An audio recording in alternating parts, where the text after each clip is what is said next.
Welcome into another video in my series where we're going through and testing all the weapons inside of MW3 to see how viable these weapons are for us to use inside of the Zombies game mode. This is going to include the aftermarket parts, the aftermarket conversion kits, as well as the MW2 weapons. So if you're new around here and you like to see how weapons perform inside of Call of Duty Zombies, you are lucky and landed on the right page. Make sure you are subscribed with those bell notifications turned on so you're not going to miss out any future uploads from myself. As well, down below you will find the description. In the description, the link for my streams. I stream on Mondays and Thursdays, 6 p.m. Pacific, 9 p.m. Eastern Standard Time, and currently am adding in a Saturday morning stream and finalizing the start time for that stream. So hope to see you guys pop into some of those streams. Now, before we dive into anything review related, and believe me, I am excited to bring you guys today's video. I definitely wanted to give a shout out to Broccoli with some numbers, as you are the latest winner on the Black Ops 6 giveaways we're doing on the channel as a thank you for the amazing support. So make sure you join the Zhorde community Discord that is now over 650 players willing to help out other players. The link to join the Discord you will find down below in the description. As well, I need to shout out to the channel members who have gone way above and beyond the level of support that I would ever expect on this channel, which allows me to continue to push out even better content. As you see now, we have upgraded and are now having videos in much better quality. So I'm super thankful for all the legendary support from each of the channel members. If you want to become a channel member, there's 3 tiers of support available to you, and you can find the link for that down below in the description. Now in today's video, I'm so excited and cannot believe that they actually went ahead and buffed my ultimate favorite weapon inside of MW3 Zombies, the MW2 Crossbow, which we're going to take through all 3 tiers today, taking on bounty contracts all the way through. So hopefully by the end of this video, you are as excited about this weapon as I am, and after I exfil from the Dark Ether, you should be able to see why this, in my opinion, is the best weapon to be running inside of MW3 Zombies. So without further ado, let's dive into the MW2 Crossbow review video today.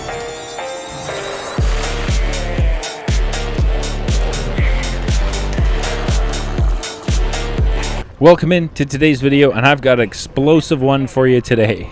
I'm super excited to be able to show you guys and review thoroughly the MW2 Crossbow, which is, in my opinion, the best weapon to be running inside of MW3 Zombies games. This is an absolute beast at the entity fight, an absolute beast at Dark Ether, and an absolute beast at taking on hordes and HVTs and bounty contracts. Truly amazing. So we do have 2 extras today that definitely help out this build. So if you have them available, dead wire detonators are something that you definitely want to be running with this, and golden armor plates definitely help out, as we all know. So I have both of those as extras today.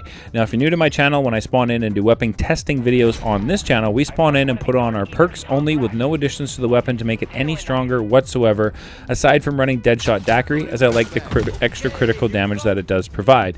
And then we find our first bounty contract of the day, and we got a Mimic. And then we go on and take on this first bounty contract of the day, taking it on at white rarity with absolutely no additions to the weapon whatsoever. Now the build I have, stick through the video, I have the build for you, the camo, and that I was running on this, so I've got you covered for all of that.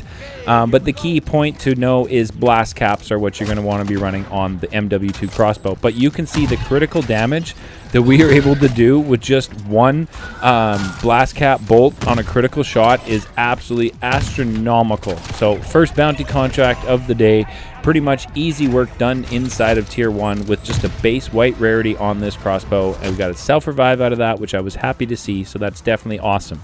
Now, I really wanted to kind of move on and show you guys where this becomes a lot more viable as a weapon is when you head off to Pack-a-Punch.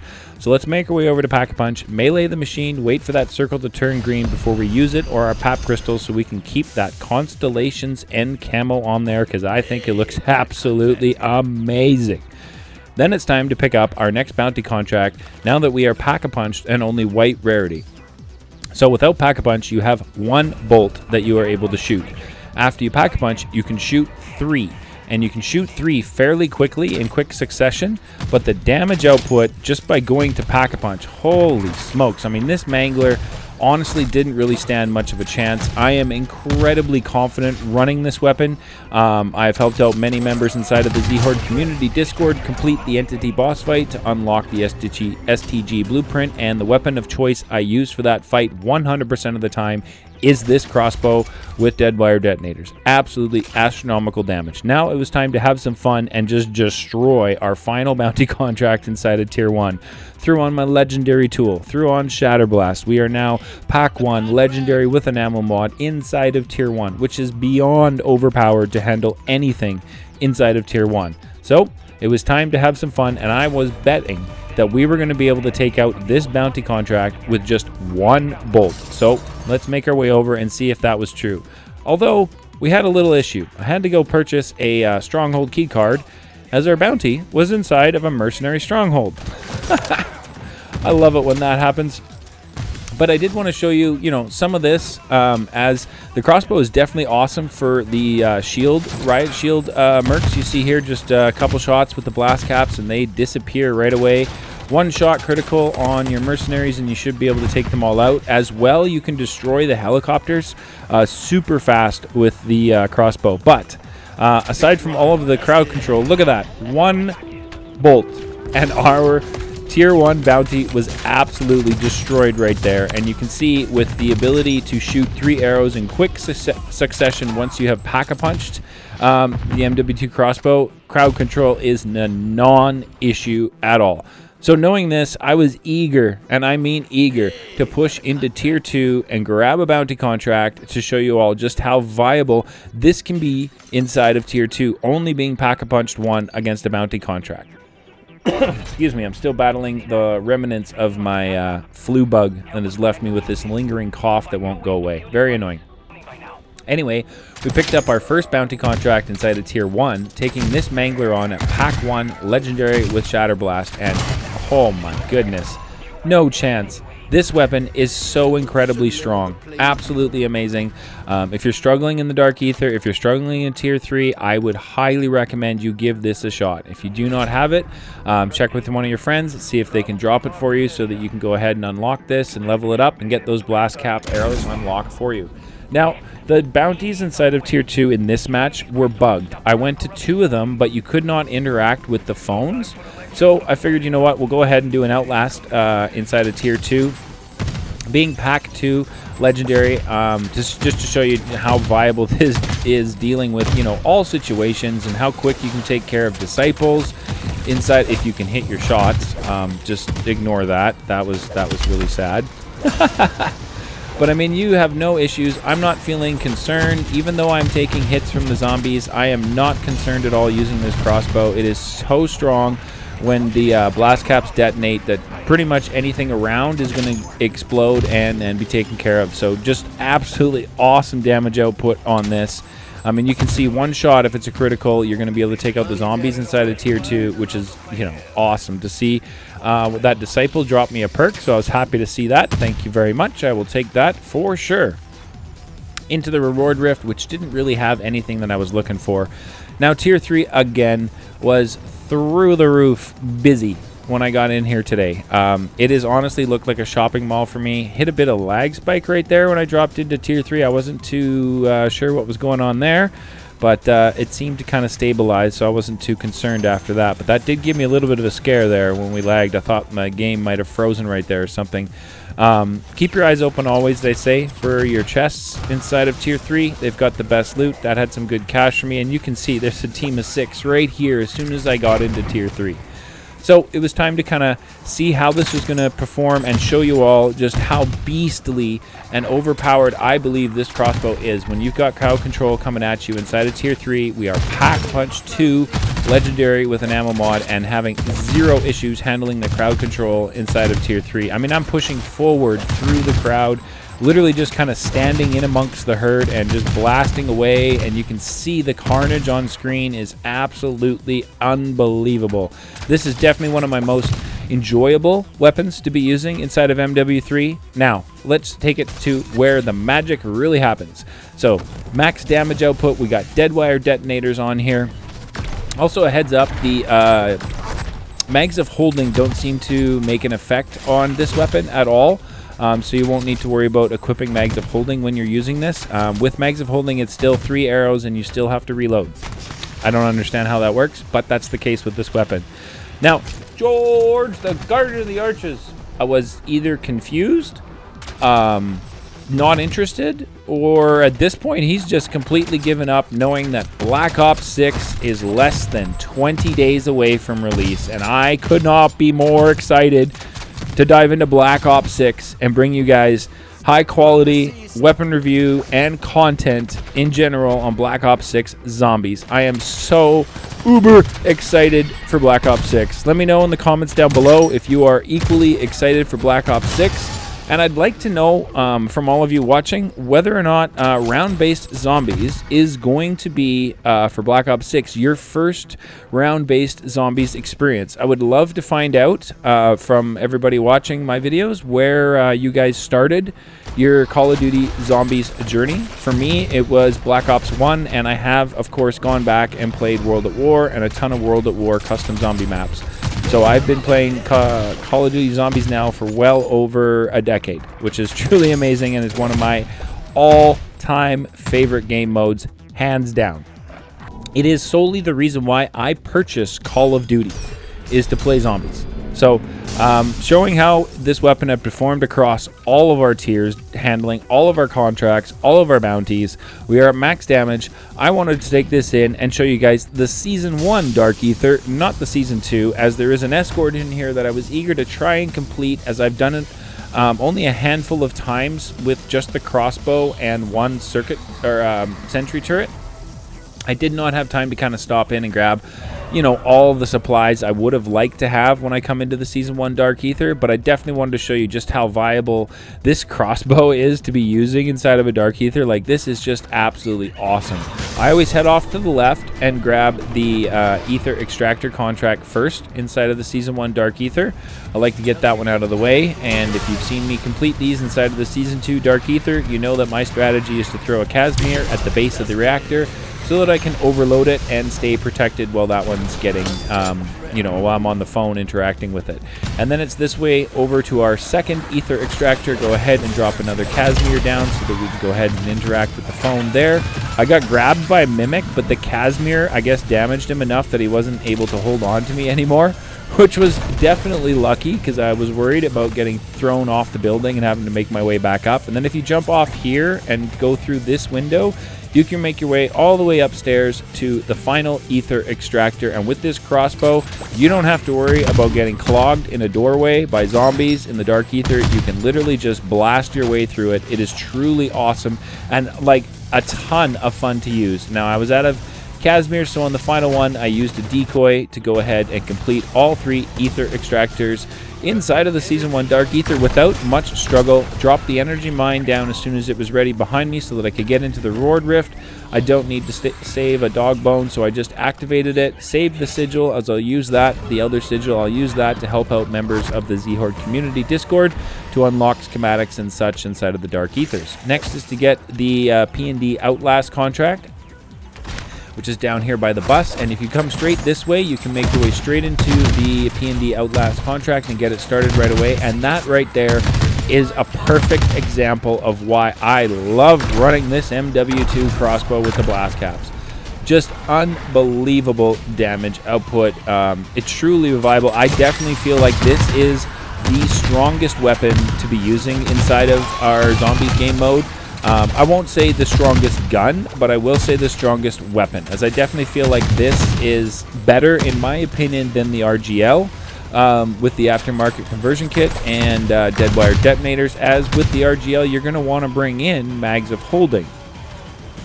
Now with this one, like I said, you do reload after 3, but the reload is so fast that it is literally a non-issue. You're not going to be worried about reloading at all. This is definitely one of the places I like to come in here when I'm doing this one solo, is just kind of run back and forth on these stairs, as everything is going to come at me from 2 directions, from one side or the other.